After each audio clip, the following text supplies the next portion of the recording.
Qué flojito. A lo mejor es que no me han leído. ¿Cuántos os queréis a sí mismos? Amén. Bueno, pues ahora coge al hermano que tengas al lado y dice: te quiero a ti tanto como a mí.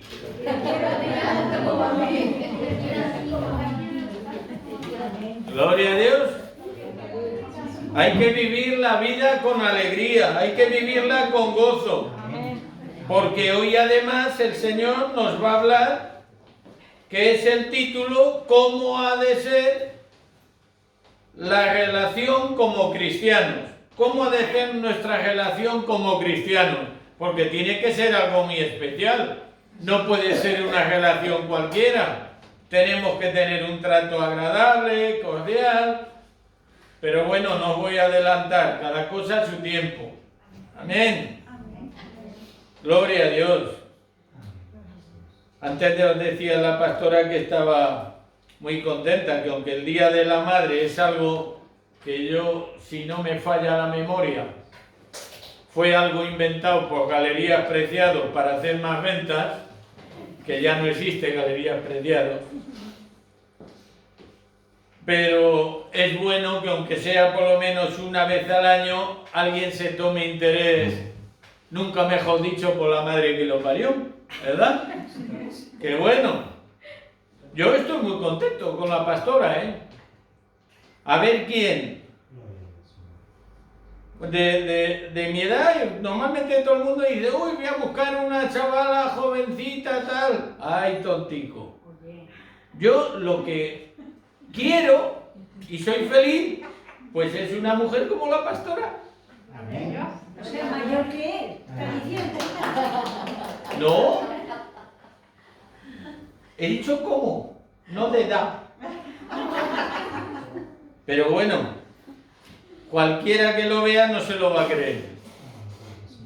Porque yo también es cierto que me casé moreno y ahora soy casi albino. Tengo el pelo blanco y la barba blanca. Pero gloria a Dios. Amén. No mires tu carnet de identidad. Bueno, pues vamos a comenzar. Y como os decía, el título es ¿cómo ha de ser la relación como cristianos? Amén. Si de algo estoy seguro, es que hoy día nadie puede vivir de espaldas al resto de la humanidad. Eso es imposible. De una manera o de otra, todos estamos interconectados y necesitamos los unos a los otros. Amén. Yo diría que es imposible vivir sin depender de los demás. De una forma u otra, al final vamos a depender. Nos guste o no, lo queramos o no, siempre dependeremos de otros. Al igual que, por supuesto, otros tendrán que depender también de nosotros. Aun a pesar, fijaros, de las guerras, la humanidad está destinada a entenderse. Aunque sea por puros intereses, la humanidad está destinada a entenderse. Cierto es que son muchas las naciones que se unen unas con otras. ¿Por qué? Por afinidad, por ideología, por temas comerciales o por defensa mutua. También se unen para llevar a cabo muchos proyectos en común, ¿verdad? El organismo internacional más importante que todos conocemos a nivel de naciones, que es la ONU, que en teoría sirve de árbitro entre las naciones para todo tipo de conflictos. Por ejemplo, no es precisamente donde una organización donde todos hablan y se entienden, que allí tampoco se entienden todos. Yo diría que más bien, si me permitís un poco el símil, es como una partida de póker, donde cada país, sin escrúpulos, miente lo que puede en su propio interés y beneficio. Aunque dicha organización se supone que es para que todo el mundo se entienda. Cosa que no es cierta, porque no hay interés común, ya que, como todos sabemos, hay unos países privilegiados que tienen el derecho a veto.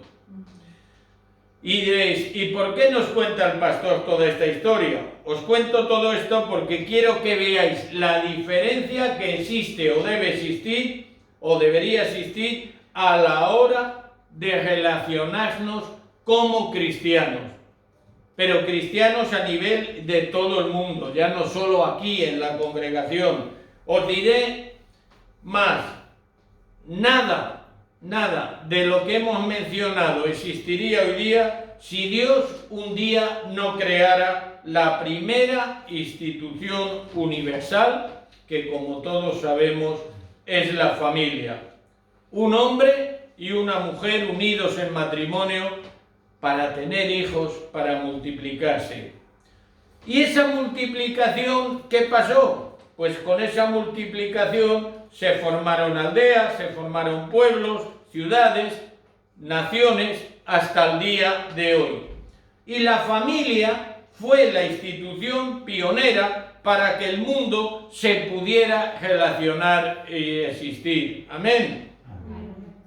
Y hoy día supone para muchos, curiosamente, la familia una amenaza y quieren destruirla, cambiando, por ejemplo, los padres naturales por el Estado, como ya hemos oído, por poner un ejemplo, desvirtuando el matrimonio original creado por Dios, es decir, hombre y mujer, por aberraciones de Sodoma y Gomorra antinatura.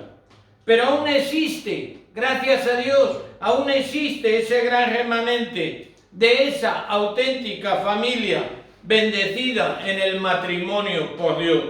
Familia que se rige por la mayor fuente de instrucción para el ser humano. ¿Y esa cuál es? La mayor fuente de instrucción que tiene el ser humano es la Biblia, es la palabra de Dios. En ella Dios nos muestra a través de su palabra cuál y cómo han de ser la relación en el matrimonio, en la relación con los hijos y con la sociedad también en general como cristianos. Comenzando por la primera institución creada, como os decía hace un momento, que es la familia. Luego, más adelante, desarrollaremos en qué consiste esta relación de cristiano. Ahora vamos a pasar a la palabra que el Señor nos trae para hoy. Y para ello vamos a ir al libro de Efesios 5, 21 y leeremos también el capítulo al 6, 9. Someteos los unos a los otros. Y comienza así, en el verso 21. Someteos los unos a los otros, ¿en qué? En el temor de Dios. Ahí está el principio de la sabiduría, en el temor de Dios. Vemos que nos habla este pasaje, este verso 21 de temor, pero la palabra original de temor griega es phobos y en este caso tiene un sentido de temor reverente que no es ese temor de miedo, de pánico, temor reverencial. Las casadas estén sujetas a sus propios maridos como al Señor, porque el marido es cabeza de la mujer, así como Cristo es cabeza de la Iglesia, la cual es su cuerpo y Él es su Salvador. Así que, como la Iglesia está sujeta a Cristo, asimismo también las casadas lo estén a sus maridos en todo. Pero mirad, maridos, amad a vuestras mujeres, así como Cristo amó a la Iglesia y se entregó a sí mismo por ella. Aquí nos habla de amar, es decir, nos está hablando de amor, ¿verdad? Para amor, el verbo griego que emplea es agapao, derivado del sustantivo ágape. Este define el tipo de amor desinteresado y entregado que solo puede proceder de parte de Dios y que nos asemeja a Él, ese tipo de amor. Y sigue el verso 26.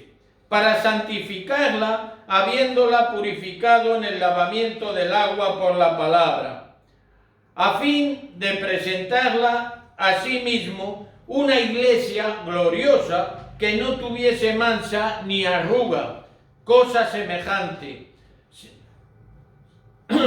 sino que fuese santa y sin mancha. Así también los maridos deben amar a sus mujeres como a sus mismos cuerpos. El que ama a su mujer, a sí mismo se ama. Porque nadie aborreció jamás a su propia carne, sino que la sustenta y la cuida, como también Cristo a la iglesia. Porque somos miembros de su cuerpo, de su carne y de sus huesos. Por esto dejará el hombre a su padre y a su madre, y se unirá a su mujer, y los dos serán una sola carne. Grande es este misterio, mas yo digo esto respecto a Cristo y de la iglesia. Por lo demás, cada uno de vosotros ame también a su mujer, a sí mismo, como a sí mismo, y la mujer respete a su marido. Y ahora vamos a comenzar por Efesios 6. Hijos, obedeced en el Señor a vuestros padres, porque esto es justo. Honra a tu padre y a tu madre, que es el primer mandamiento con promesa, para que te vaya bien y sea larga vida sobre la tierra. Y vosotros, padres, no provoquéis a ira a vuestros hijos, sino criadlos en disciplina y amonestación del Señor. Amén. Amén. Y hay una cosa muy cierta, y es que el cristiano, ¿verdad?, también pasa muchas horas trabajando en el trabajo, y la palabra de Dios no puede pasar inadvertida para ellos. Por eso la palabra también da instrucciones tanto para el trabajador como para el patrono. Es por esto que vamos a leer también en el capítulo 6 los versos del 5 al 9. Dice: siervos, obedeced a vuestros amos terrenales con temor y temblor, con sencillez de vuestro corazón, como a Cristo. Aquí la verdad se está refiriendo literalmente a esclavos, que es lo que había en la época. No se refiere a trabajadores contratados, a empleados, pero eran esclavos que vivían permanentemente, por supuesto, en las casas de los señores. Y hablo a los esclavos porque en aquella época era algo normal socialmente. Pero no hay nada que no se pueda aplicar hoy día de lo que la palabra dice, tanto al trabajador como al patrono. Y dice el verso 6, no sirviendo al ojo, como los que quieren agradar al hombre, sino como siervos de Cristo de corazón, haciendo la voluntad de Dios, sirviendo de buena voluntad como al Señor y no a los hombres. Aunque sus amos o tus jefes no sean cristianos, que no lo pueden ser, pensad una cosa muy importante, que de nuestro testimonio puede depender muchas veces la salvación también de muchos jefes. Y esto es posible si quedan impactados por ese testimonio nuestro. Aún en el trabajo, nuestro testimonio es fundamental, porque para quien trabajamos podemos ser de testimonio y ejemplo, sabiendo que el bien que cada uno hiciere, eso recibirá del Señor, sea siervo o sea libre. Y vosotros, amos, haced con ellos lo mismo, dejando las amenazas, sabiendo que el Señor de ellos y vuestro está en los cielos, y para él no hay acepción de personas. Gloria al Señor. Mirad, en las relaciones humanas, bien sea entre esposos, hijos, amigos, trabajadores o patronos, no solo hemos de tener las normas sociales esenciales y naturales de convivencia, que las hay. Nosotros, como hijos de Dios que somos, como cristianos y discípulos de Cristo, tenemos que tener presentes todos los principios espirituales y entenderlos muy bien, que vienen todos de parte de Dios. Pensemos cómo aplicar estos principios a la hora de las relaciones, sea con quien sea, no importa con quién. Nosotros, según con quien estemos, no podemos cambiar de actitud. Si nosotros somos cristianos, en cualquier circunstancia, momento y lugar, tenemos que actuar como tales. Tú tienes, por ejemplo, el mismo trato con tu familia o en la iglesia que fuera del entorno. El comportamiento es el mismo en tu casa o en la iglesia, como decíamos hace poco, que en la calle con los demás. ¿Tenemos el mismo vocabulario en la iglesia o en casa que estando con otros? Es una buena pregunta en la cual tenemos que reflexionar. Os dije hace una semana que el verdadero cristiano no se le va a conocer en la iglesia o en la calle. El verdadero cristiano se va a ver en su propia casa. Es por lo que siempre buscamos la ayuda de Dios para relacionarnos con las demás personas, porque tenemos que ser genuinos, tenemos que ser auténticos. La familia es la raíz, la familia, hermanos, es la raíz de nuestras relaciones a la hora de aplicar principios cristianos cuando salgamos a la calle. Si no somos capaces de aplicar principios bíblicos en nuestro hogar, no dudes que no serás capaz de aplicarlos en ningún otro sitio. Y de eso podéis estar seguros. Muchas de las desavenencias matrimoniales, por ejemplo, se dan también por cuestiones económicas. ¿En cuántas casas no se discute por la economía? Otras por fricciones a causa, por ejemplo, de los padres de los esposos, los suegros. También por aficiones a la hora del ocio muy diferentes. Se me ocurre ahora, por ejemplo, aquel hombre que le gusta mucho el fútbol y tiene a la mujer en casita y se mete un partido detrás de otro. Y la pobre mujer ahí está. De vez en cuando escucha gol, y si escucha gol no está mal, porque se escuchan cosas mucho peores. Y sobre todos estos problemas, tanto la psicología como la sociología han escrito infinidad de tratados, de libros, normas y consejos para poder afrontar estos problemas. Pero hay algo fundamental que el Hijo de Dios tiene que saber. Os diré algo, la Biblia es la única guía infalible para vivir en victoria una vida matrimonial, familiar y social. No hay otra. Hay algo que en principio suena un poco fuerte, ¿verdad? En los tiempos que vivimos. Me refiero a lo que la Biblia habla en relación a la sujeción de la esposa.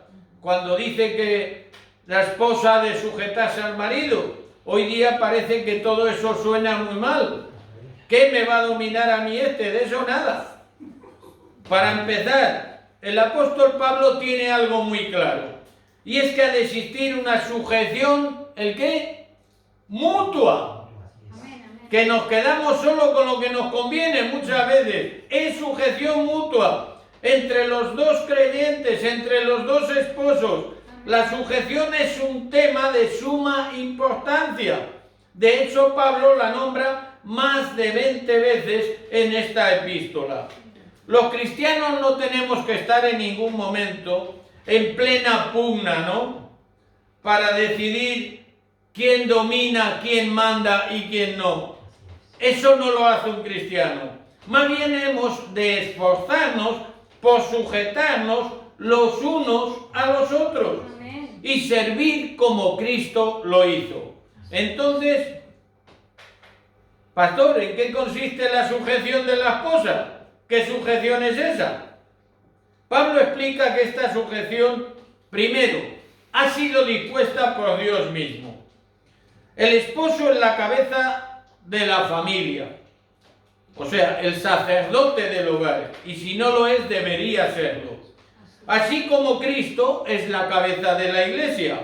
Para que exista orden, alguien tiene que estar al frente ejerciendo una autoridad, porque sin autoridad el orden no existe. Pero no olvidemos, varones, que también hemos de ser de ejemplo y dar un buen testimonio en nuestro propio hogar. Vemos que Pablo no nos da una larga lista ni una lista diciendo en qué debe sujetarse la esposa. Pablo se limita a decir en el verso 24 en todo. ¿Y esto por qué? Porque no es cuestión de leyes, no es cuestión de normas, no es cuestión de reglas. No va por ahí la cosa. Esto es una cuestión de actitudes y actitudes mutuas, de entendimiento. Pablo no habla que la esposa ha de renunciar a su personalidad para sujetarse al esposo, para nada. Mirad, yo diría que el matrimonio, si me lo permitís, es como una moneda.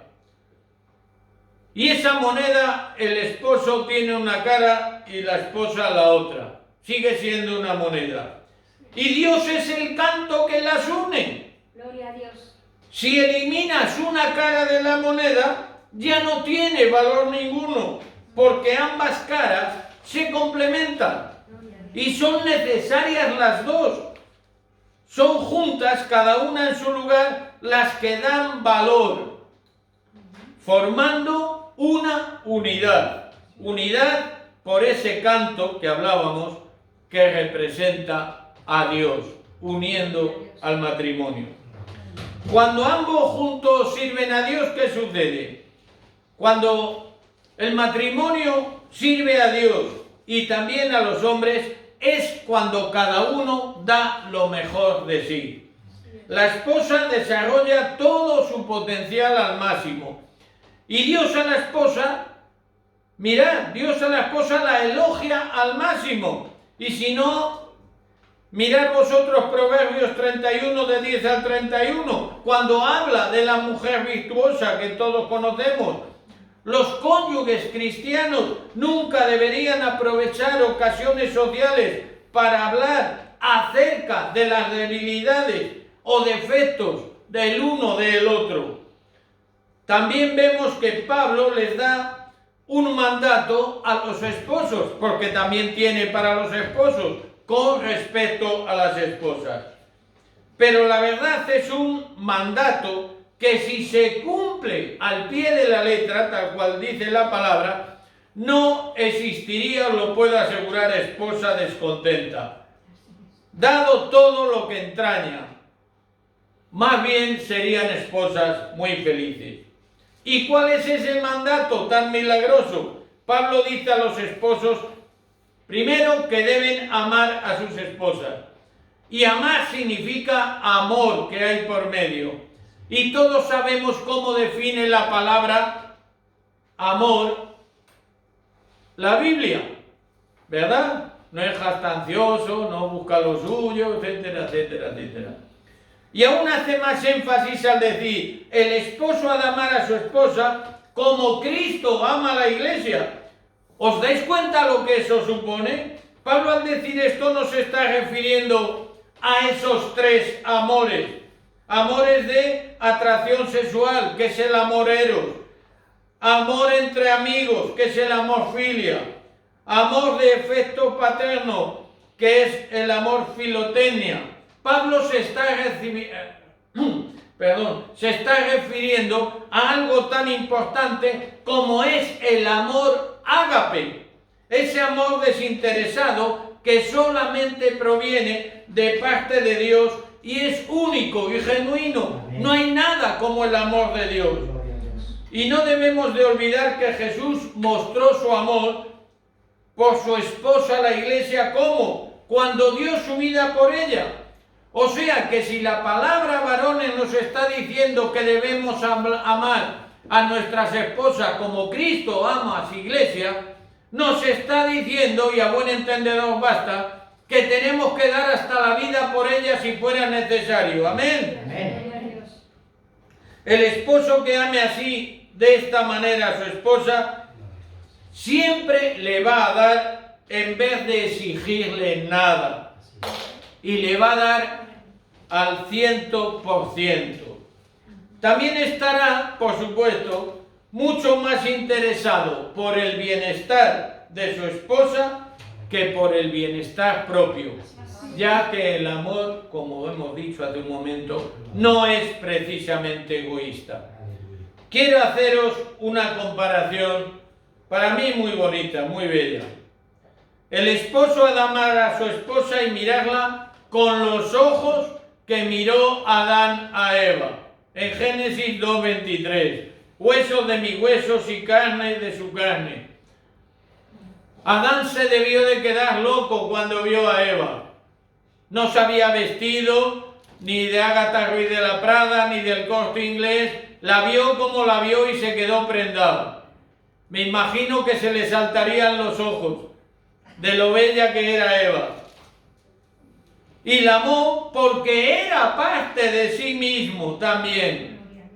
Era también hueso de sus huesos y carne de su carne.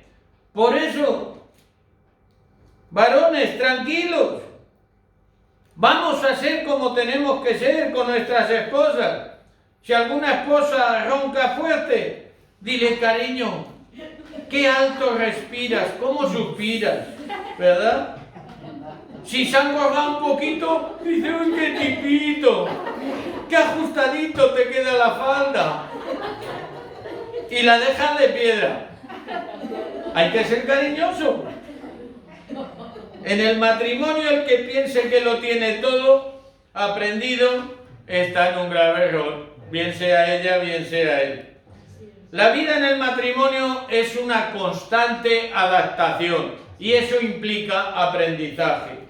Primero el matrimonio, por supuesto, luego vienen los hijos, luego pasan los años y los hijos crecen y ya vienen los problemillas. Quizás tengas que cuidar también a los abuelos, a los padres de ella o a los padres de él, o a los dos, que algún caso he conocido. Al llegar a una edad adulta, ¿qué pasa? Se efectúan muchos cambios propios de la edad y requieren también adaptación. Pueden ser cambios hormonales. Por la ley, ese día, un matrimonio, pues algún miembro partirá primero, ¿no? Pero hay algo muy cierto. Habiendo amor, todas las estaciones del año se superan. Porque el matrimonio es como las estaciones del año: primavera, verano, otoño e invierno. En primavera andas así como tontico, vas baboseando, cuando la ves o lo ves. En el verano ya te lanzas. En otoño, ojo, qué verano me pega. Y ya en invierno, pues ¿qué pasa? Pues que ya no puedes con los calzones, ya estamos mayores, ¿verdad? Y quizás el invierno sea, y creo que es el tiempo más bello. ¿Por qué? Porque se han hecho muchos proyectos juntos, se han vivido muchas cosas juntos. ¿Y qué es lo que le queda de todos esos años? Lo que ha sustentado ese matrimonio, que es el amor. En los matrimonios hay un fruto del amor que es una bendición de parte de Dios, que son los hijos. Está claro que en los planes de Dios el matrimonio sería para toda la vida. En cambio, los hijos solo es para unos años. ¿Por qué? Porque los padres los crían, los educan, se hacen adultos y con el tiempo, por ley de vida, también tendrán y formarán su propia familia. Esto no quiere decir que no los veamos más, Para nada. Vemos que así como la esposa se somete al esposo, los hijos han de someterse también a sus padres. Es decir, al padre y a la madre, a los dos. La razón que Pablo da para que los hijos se sometan a los padres es muy cortita, escueta y clara. ¿Cuál es la razón que da? Dice, es justo. Se acabó. Razones bíblicas. Lo dicen las Escrituras, ya que Jesús, que es el gran ejemplo que tenemos, primero se sometió a la voluntad del Padre, a la voluntad de Dios. Y aún es más, aun siendo hijo de Dios, el apóstol Lucas, en el Evangelio de San Lucas, capítulo 2, verso 51, mirad lo que nos dice. Y descendió con ellos y volvió a Nazaret y estaba sujeto a ellos. Y su madre guardaba todas estas cosas en su corazón. Es decir, Jesús nos dio ejemplo y se sometió también a sus padres terrenales. Y hay algo que hoy día está más que comprobado. La desobediencia en casa a los padres implica una posterior desobediencia a los profesores, a los educadores, como consecuencia de este desprecio a la autoridad al no someterse a los padres. Si no eres capaz de someterte a tus padres, lo vas a tener muy difícil cuando comiences a estudiar y tengas que someterte a tus profesores. Pero fijaros en un detalle. Cada vez que la sociedad se aleja de Dios, muchos hijos desobedientes a los padres y familias se desquebrajan. Y a la sociedad, ¿en qué se convierte esta sociedad con esto? Pues mirad, en Romanos 1:30, mirad lo que se puede convertir la sociedad por la desobediencia.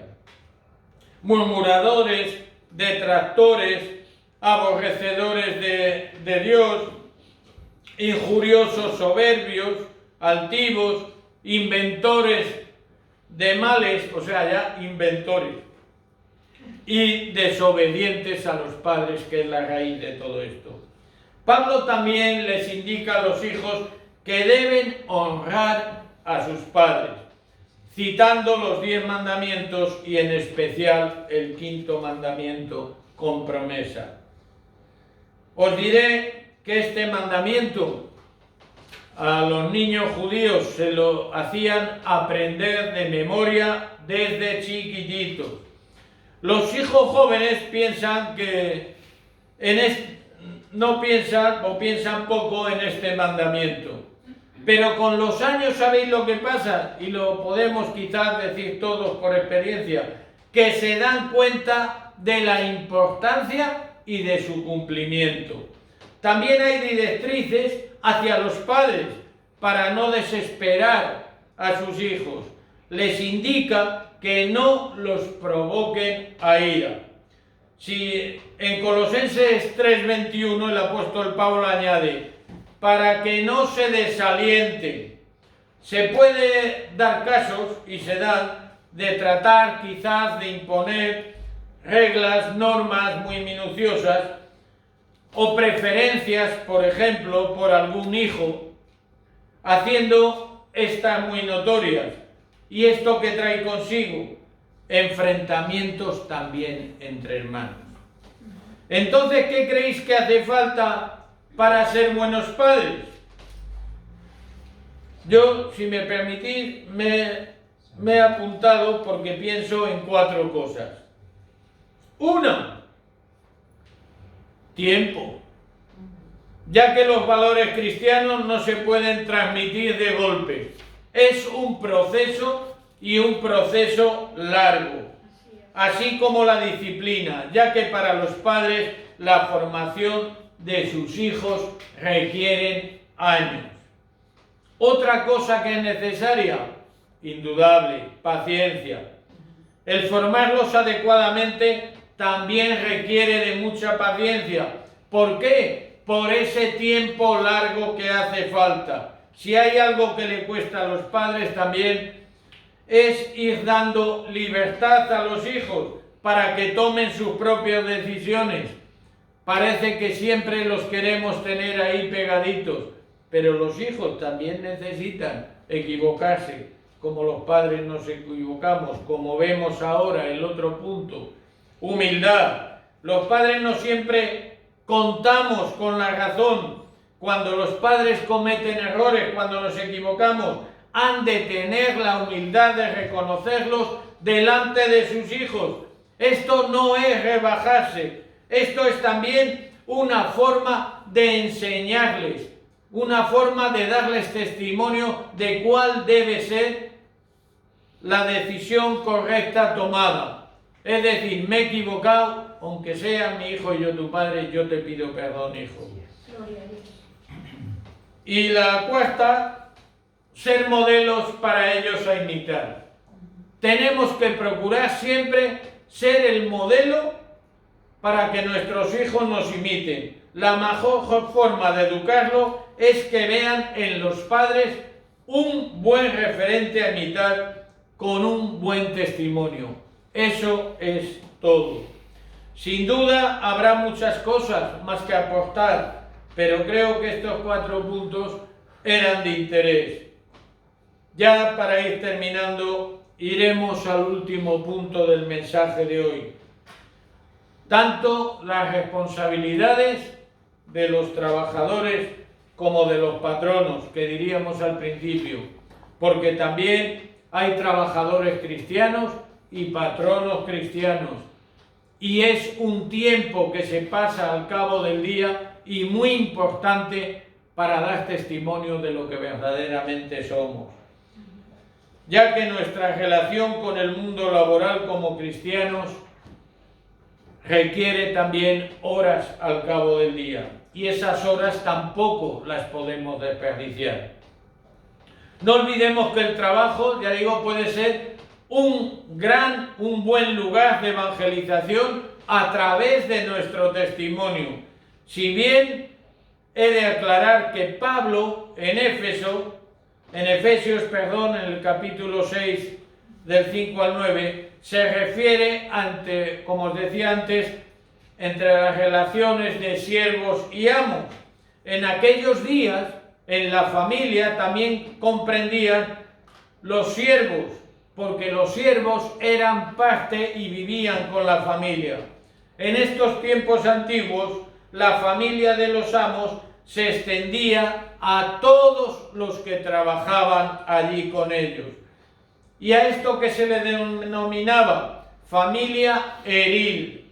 Familia eril es decir, del amo que tiene autoridad sobre otra o otras personas. Pero los principios sentados por Pablo hoy día son también aplicables y son actuales con respecto a las relaciones entre trabajadores o empresas. Entonces, ¿cuáles serían las responsabilidades, en este caso que hablaba Pablo, de siervos o empleados hoy día de cualquier empresa? Primero, antes de decir que el verdadero amo y dueño absolutamente de todo solo es uno, que es Dios, es Cristo. Pero la obediencia, dice Pablo, del siervo o trabajador ha de ser de temor y temblor, entre comillas. Ya sabéis lo que esto significa. Esto es un temor reverente, de respeto, no un temor de miedo, no un temor de pánico. El servicio a prestar en todo momento ha de ser de sencillez, de corazón y no de doblez. Es decir, ¿cuántos hemos visto, yo por ejemplo, que viene el jefe, que tiene el jefe, todos a coger la herramienta, que se ha ido, todos a fumar? Los trabajadores cristianos han de realizar sus obligaciones laborales como si fuera para Cristo. Es decir, con excelencia todo lo que hagamos. Habla que han de trabajar con diligencia aun cuando el patrono no esté presente. Su sueldo ha de ganárselo honradamente. ¿Y eso qué significa? Que tiene que rendir en su trabajo, tiene que hacer el trabajo para el cual le paga. Y esto también lo dice la palabra, no lo digo yo. En la epístola de Pablo a Tito, en el capítulo 2, verso 9, habla de no ser respondones. El empleado cristiano ha de enaltecer su fe a través de su comportamiento en el trabajo, dando siempre ese buen testimonio, aunque las circunstancias sean adversas, que muchas veces estoy de acuerdo que lo son. Pero también hay responsabilidades por parte del patrono, y más todavía si es cristiano, que los hay. Fijaros en una cosa, y es que cuando el apóstol Pablo se dirige a los patronos, se limita a decirle algo que está muy claro y de mucha profundidad y mucho calado. Haced con ellos lo mismo. ¿Lo mismo qué? Lo mismo que tú le exiges al que está trabajando para ti, tú tienes que exigírtelo también. Esa honradez, esa decencia. Es decir, que las mismas actitudes que han de tener los empleados también tienen que venir por parte de los patronos.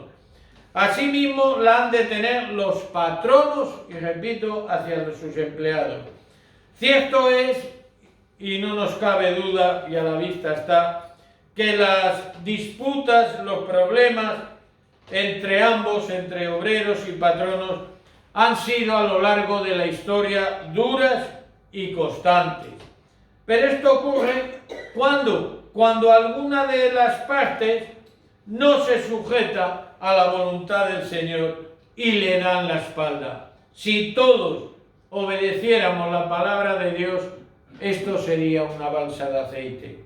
Pablo les dice a los patronos que han de dejar a un lado las amenazas cuando se sientan tentados con tratar a sus empleados con dureza. Y esto lo dice Pablo. Pensemos que todos tenemos el mismo amo, el mismo dueño, que es Dios.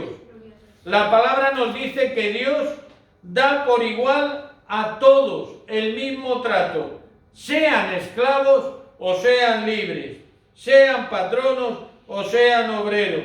Con respecto al sueldo, les han de pagar lo que es justo y recto, dice la palabra en Colosenses 4:1. Pero ya termino, mirad lo que dice el apóstol Santiago en Santiago 5, verso 4. He aquí clama el jornal de los obreros que han cosechado vuestras tierras, el cual por engaño no les ha sido pagado por vosotros. Y los clamores de los que habían segado han entrado en los oídos del Señor de los ejércitos. Ya no sigo más, aunque podríamos ver mucho más aspecto de las relaciones de cristianos entre cristianos y también con el mundo en todas las áreas. El mundo a los cristianos nos mira con lupa y una lupa de gran aumento. Una vez más, Dios nos ha hablado a través de su palabra en esta mañana para enseñarnos y para edificarnos. También decirte que a partir justo de este instante, Dios quiere que tú le des tu respuesta. A ver qué decides. ¿Cómo te relacionarás como cristiano? ¿Cuál será tu actitud ahora que has oído lo que Dios nos quería decir en esta mañana a través de su palabra? Sea cual sea, yo solamente pido al Señor que el Espíritu Santo obre en nosotros y que nosotros también nos dejemos llevar por Él. Que Dios os bendiga. Amén.